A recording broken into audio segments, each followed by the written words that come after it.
Hello, hello. This video will show you how I've recorded drums for a jazz record together with my dad. A quick backstory. Back in 2020, right when the first lockdown hit, my dad and I decided to make a record together. And since my dad is a professional jazz violinist and plays the piano freaking good, we've decided to make a jazz record. And we've decided to name the album like standards.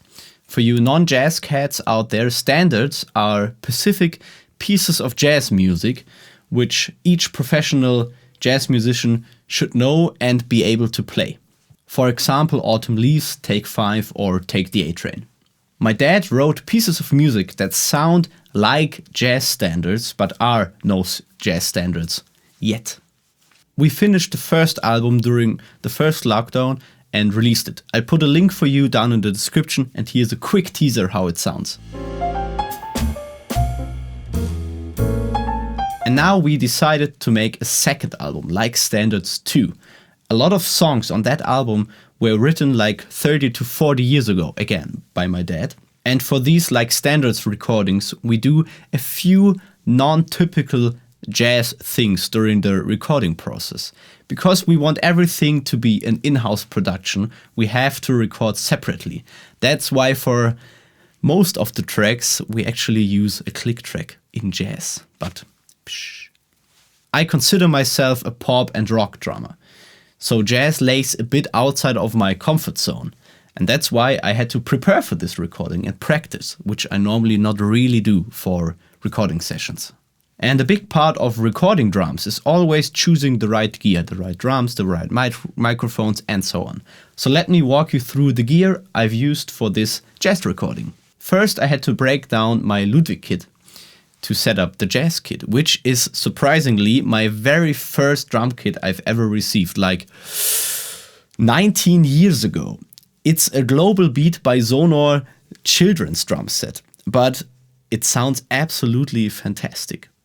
The kit was completed by Ludwig Supraphonic from the 1970s as a snare drum. Cymbals are the most important gear choice a drummer makes during a jazz recording. I went with 15-inch K-Lite hi-hats, a 22-inch Constantinople medium-thin low-ride, a 22-inch K-Lite ride and a 19-inch K-Sweet crash. All Siljan, of course. My goal for this recording was to get a perfect drum sound with just the two overheads and one kick mic. I used two Warm Audio 47s as overheads and a Warm Audio 47F version for the kick. I've added more microphones to have some sort of flexibility later in the mixing process. I've recorded the toms with Sennheiser MD421s. The snare is picked up with an SM57 from the top and from the bottom, and a Rode NT1 from the top for all the brushes parts. And the hi-hat has a mic as well, which is an Octaver MK012.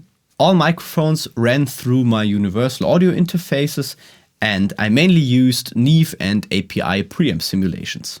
That's the equipment I've used. Let's take a listen. Here's a typical swing pattern.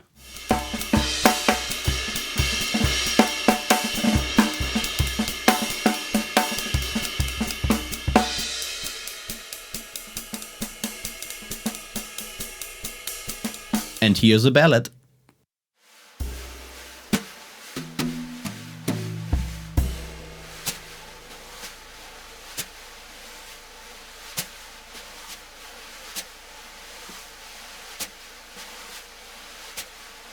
The most important thing for me recording music is always find the right gear and then play for the music.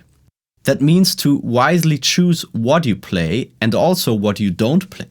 I also always try to get the dynamics right. In jazz music, the hi-hat and the ride cymbal are the most important things, so I try to play them louder than the kick and the snare. In rock and pop music, it's the total opposite. The kick and snare are the main things, and all the cymbals are just there to support. So that's it for today. Like Standards 2 will be released very soon. Just follow me somewhere so you don't miss it. Yeah, cheers!